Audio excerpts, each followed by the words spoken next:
হঠাৎ করে বৃষ্টি শুরু হয়ে গেল। দেখেন বাইরে অনেক বৃষ্টি, অনেক জোরেই ছিল বৃষ্টিটা। আমার বৃষ্টি বরাবরই অনেক বেশি ভালো লাগে। আর বৃষ্টি হবে আর খিচুড়ি হবে না, এটা তো হবেই না। বৃষ্টি হচ্ছে দেখে আমি আগে থেকে যে রান্নার প্রিপারেশানটা নিয়ে রাখছিলাম সেটা চেঞ্জ করে এখন খিচুড়ি রান্না করব। চলেন দেখে নেই। আসসালামু আলাইকুম, কেমন আছেন সবাই? আলহামদুলিল্লাহ আমি ভালো আছি। তো আমি খিচুড়ি রান্না করার জন্য এখানে চাল ডালটা ধুয়ে নিচ্ছি। চাল ডাল ধুয়ে নেওয়ার পরে আমি বসিয়ে দেব খিচুড়িটা। চাল ডাল ধোয়াটা আমার প্রায় শেষ। এখন আমি খিচুড়ি রান্নার জন্য চুলায় বসিয়ে দিলাম। আর বাইরে কিন্তু এখনও অনেক জোরে বৃষ্টি হচ্ছে, আর আমি কিচেনে খিচুড়ি রান্না করতেছি। খুবই দারুণ একটা কম্বিনেশন। আপনাদের এই বৃষ্টির দিনে কার কার খিচুড়ি খেতে ভালো লাগে অবশ্যই কমেন্টস করে জানাবেন। আমি খিচুড়ি রান্নাটা শুরু করে দিলাম। আমি যেরকম খিচুড়ি লাভার, ঠিক একই রকমভাবে আমি বৃষ্টিও লাভার। এজন্য বৃষ্টি হলেই আমাকে খিচুড়ি রান্না করতেই হবে। আর আমার বাসার সবাইও অনেক বেশি পছন্দ করে খিচুড়ি।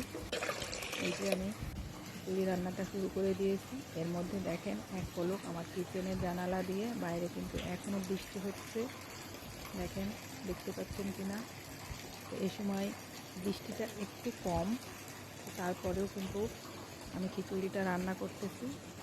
বৃষ্টি কম থাকলেও আকাশ এখনও অনেক বেশি মেঘলা। পরবর্তীতে আরও জোরে বৃষ্টি আসবে সেটাই মনে হচ্ছে।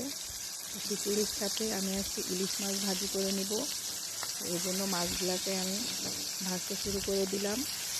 আর এই খিচুড়ি আর ইলিশ মাছ ভাজি কে কে পছন্দ করেন অবশ্যই কমেন্টস করে বলবেন আমাকে। আমার খিচুড়ি রান্নাটা শেষ, আর ইলিশ ভাজিটা হচ্ছে। তো রান্না শেষ হওয়ার পরে আবারও আপনাদেরকে দেখাবো বাইরের অবস্থাটা এখন কীরকম আছে। এই যে ইলিশ ভাজি হচ্ছে। তো কে কে এরকম ইলিশ ভাজি আর খিচুড়ি পছন্দ করেন অবশ্যই জানাবেন। আর বৃষ্টি কার কার ভালো লাগে সেটাও অবশ্যই কমেন্টস করে বলবেন। এই তো আমার রান্না শেষ, এখন আমি সার্ভ করব। খিচুড়ি নিয়ে নিলাম, আর সাথে ইলিশ ভাজি নিব। এই যে, আর হ্যাঁ, ইলিশের সাথে কিন্তু আমি পেঁয়াজও ভাজি করে নিলাম। ইলিশ ভাজি, পেঁয়াজ ভাজি, সাথে টমেটো, কাঁচা পেঁয়াজ, কাঁচামরিচ, আর যদি আচার থাকে তাহলে তো আর কথাই নাই। কেমন লাগলো আমার আজকের এই রান্না অবশ্যই জানাবেন। আর এই যে প্লেটটা রেডি করছি, এখন আমি আমের আচারটা দিয়ে দিলাম।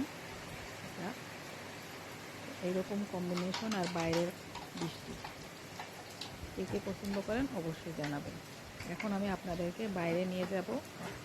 এই মুহূর্তে বাইরের অবস্থাটা কেমন সেটা আপনাদের জন্য দেখাবো। তো চলেন আমরা বাইরে যাই। এতে বাইরে চলে আসছি, দেখেন বাইরে অন্ধকার হয়ে আছে এবং বৃষ্টি পড়তেছে অনেক, যদি দেখতে পাচ্ছেন। আমার ভিডিওটি যদি ভালো লাগে অবশ্যই লাইক, কমেন্ট আর শেয়ার করে দিবেন। আর যারা এখনও আমার পেজটিকে ফলো করেন নাই অবশ্যই একটা ফলো করে দেবেন। বাইরে বৃষ্টি আর আমার হাতে খিচুড়ি, ইলিশ ভাজি, আমের আচার জমে গেল একদম। আজকে আমি এখানে বিদায় নিচ্ছি। ভালো থাকবেন সবাই, আমার জন্য দোয়া করবেন। আল্লাহ হাফেজ।